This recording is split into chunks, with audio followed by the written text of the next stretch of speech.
Today I am explaining graph coloring problem by using backtracking. So in your previous classes I already have explained what actually the backtracking is. Again I am repeating this one just to give the hints what actually the backtracking is. We can consider an example.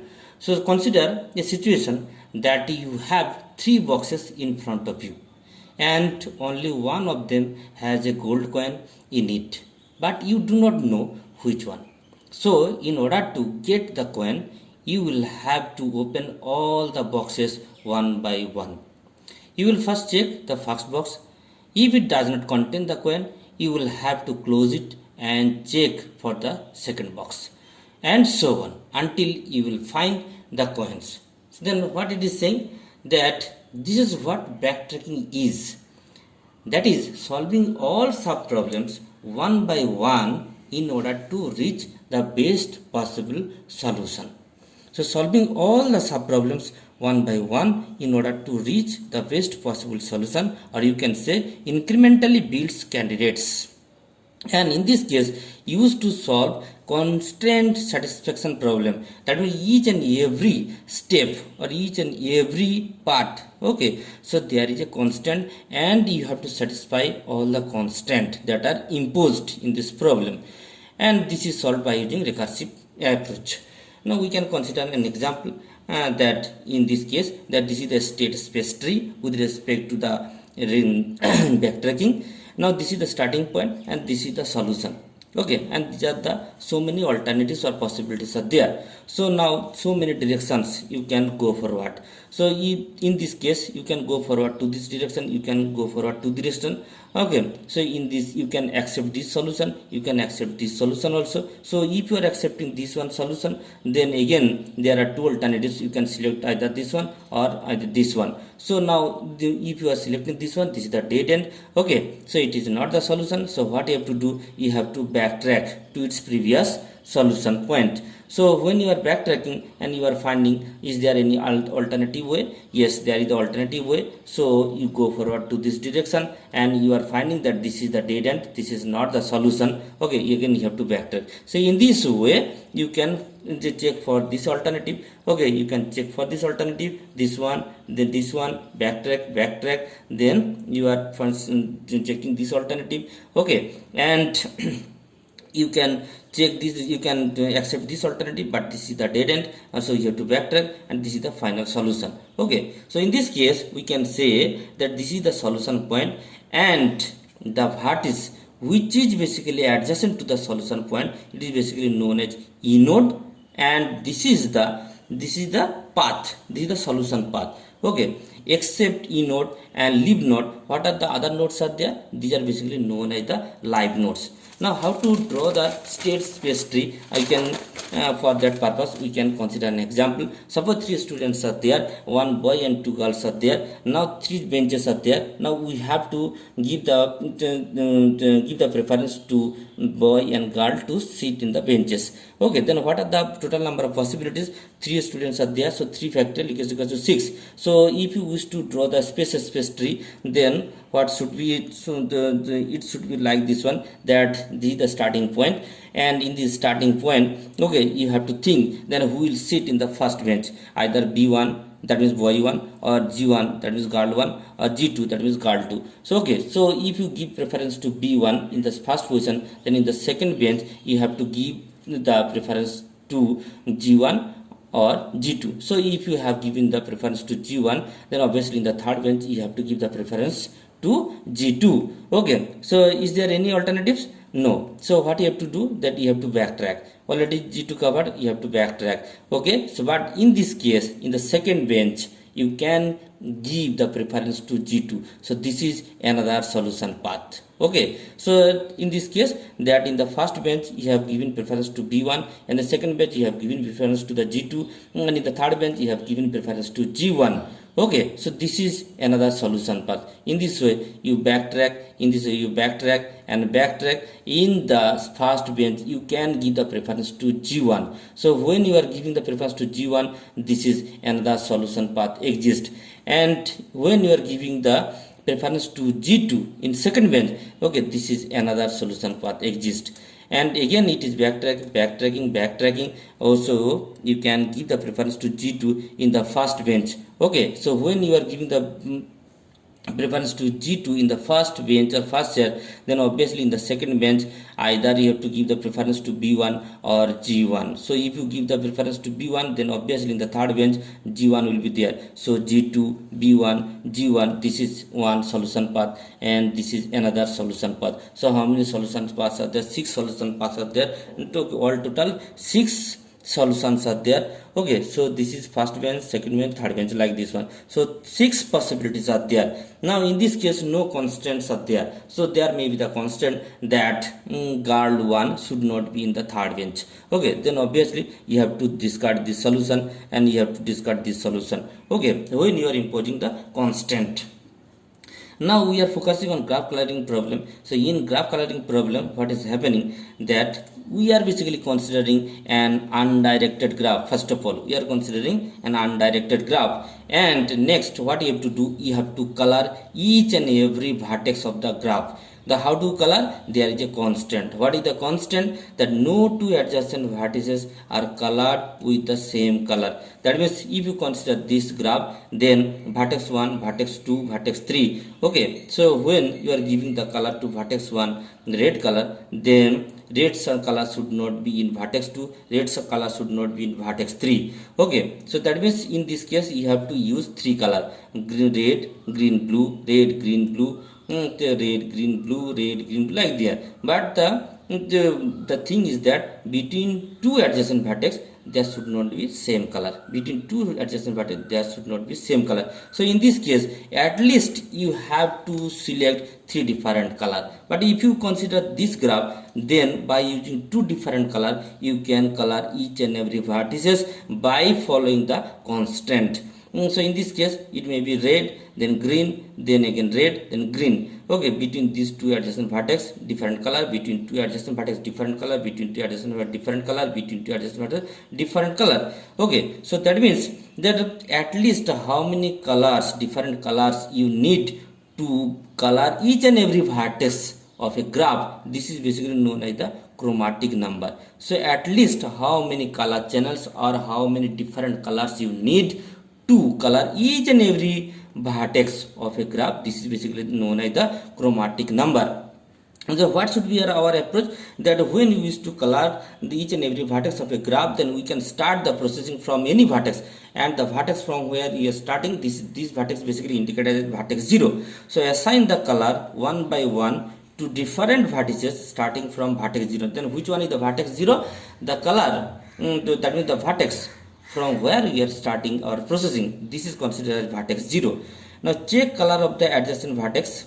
Check color of the adjacent vertex if the color is same. So you have the color red and you wish to color this vertex, and when you are finding that the adjacent vertex has red, the adjacent vertex has red, then you can't give the color of this vertex as red. So check the color of the adjacent vertex. If color is same, this is basically dead end, and when it is dead end, that means you have to backtrack here.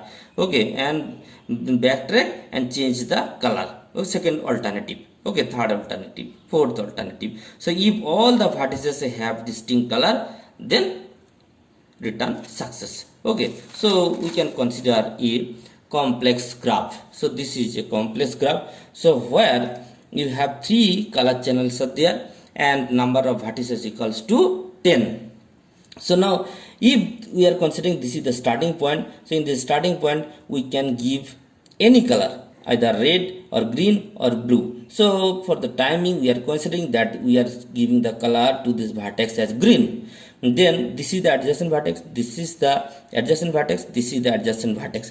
All these 3 adjacent vertex does not have green color. This is the condition. So first of all what we will do, we will color all the outer liner vertices, and then we will color all the inner vertices. Suppose, so if this color is green, then we may give the color to this vertex as red. Okay, So in this case we have used two color channel. Okay, and second, we are when we to give the color to this vertex, then we can reuse the color green. Okay, so because here you can either you can green or we can use blue. Okay, suppose we are reusing this one, we can give also blue, no problem. Okay, because we have three color channel. Okay, so now red and this is green. In the same way it is red. So now in this case, when you are to give the color, then this vertex has red color, this vertex has green color. So this vertex does not have either red or green, so we have to find for some another alternative color. This is blue. Okay, now we used to color all the inner vertices. Okay, so in this case what we are doing, suppose this vertex we have to color. So this is the adjacent vertex of this vertex. Okay, in this case, okay, this is green, so this may be blue or red. This may be blue or red. So for the timing we have given this color as red, no problem. So when the color of the vertex is red, then in this case we can use blue because it is green and red. This is red and blue, this is blue, green, and as well as when it is blue. Okay, so in this case what we can do, we can use green. Okay, then this is blue and this is green. Okay, so or red. So suppose we are giving red, so when it is red, then you have to give this the color of this vertex as green. Okay, then this is blue, red, red, green, green, red. Between two adjacent vertices there is no same color. Okay, in this way you can color all the vertices. Now what is the algorithm of graph coloring? So we are using M coloring algorithm. So in M coloring algorithm, basically it is dividing into two parts. In the first part M coloring, okay, this is basically the recursive call. That means we are starting from vertex 1, then we used to color to vertex 2, then we used to color vertex 3, then vertex 4, vertex 5, like this one. Okay, so first of all K, that means the vertex. Okay, so the K equals to 1, so vertex 1, K equals to 2, vertex 2, K equals to 3, vertex 3, like this one. So if K equals to 1, then what you are doing, next value K. Then what is the functionality of next value? The functionality of the next value is that suppose this is the vertex and we used to give the color. Okay, so this is vertex 1, this is vertex 2, and this is vertex 3. We used to give the color. Okay, then in this case when we used to give the color, then what you have to do, we have to check the color of the adjacent vertices.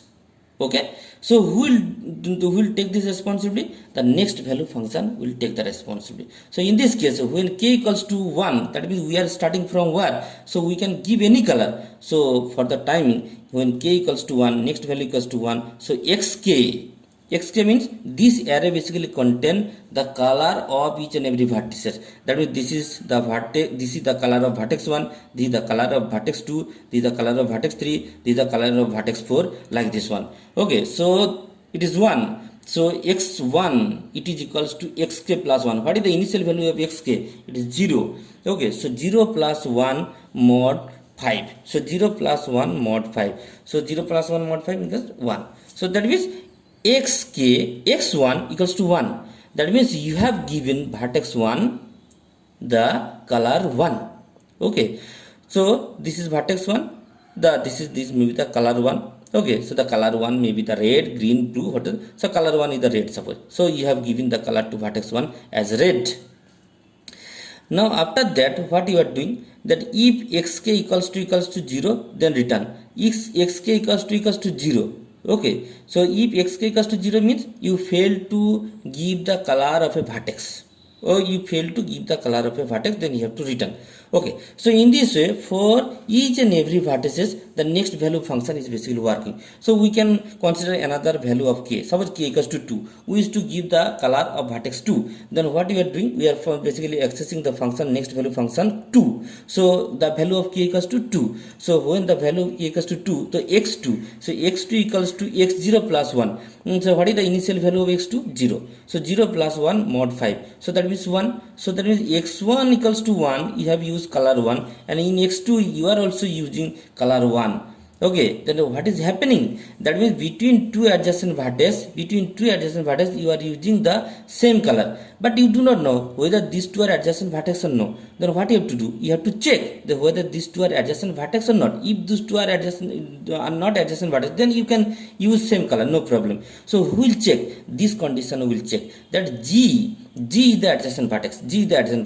K, J not equals to 0. So suppose K equals to 1 and J equals to 3. 1, 3. 1, 3 means vertex 1, vertex 3. Now, between vertex 1 and vertex 3, if there is a edge, then obviously it is not equals to 0. If there is no edge, then it is equals to 0. So when it is not equals to 0, that means these two vertices are adjacent. So if the K equals to 2 and J equals to 3, 2, 3, that is between vertex 2 and vertex 3. Is there any edge? If it is not equals to 0, obviously these two are adjacent vertices. We are basically finding from the adjacency matrix. So now if these two are adjacent vertex, now you have to check whether these two have same color or not. Okay, in this case xk, that means x2 equals to 1 and xj, j equals to, that means j equals to, it is basically searching all the vertices, j equals to 1 to n number of vertices are there.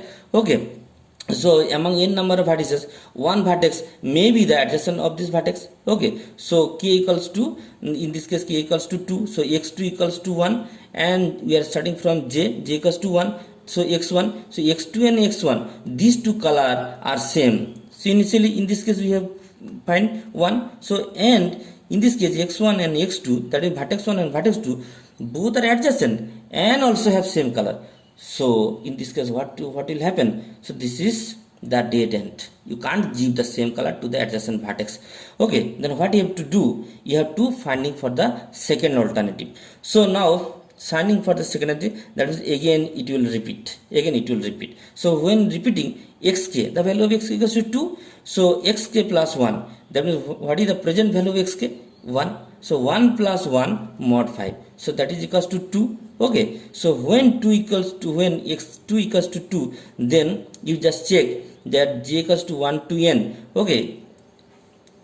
For any cases, okay, this condition is not satisfied. Because x1 and x2 both are adjacent, and finally you are finding the value of x2 equals to 2. Okay, so these two vertices has different color. Okay, so now you have colored vertex 2, again it will repeat to give the color to vertex 3, vertex 4, vertex 5, like this one. Okay, so this is all about the graph coloring problem. Okay, and regarding the graph coloring problem, what are the assignments I will post? Okay, try to solve. Okay, that's all.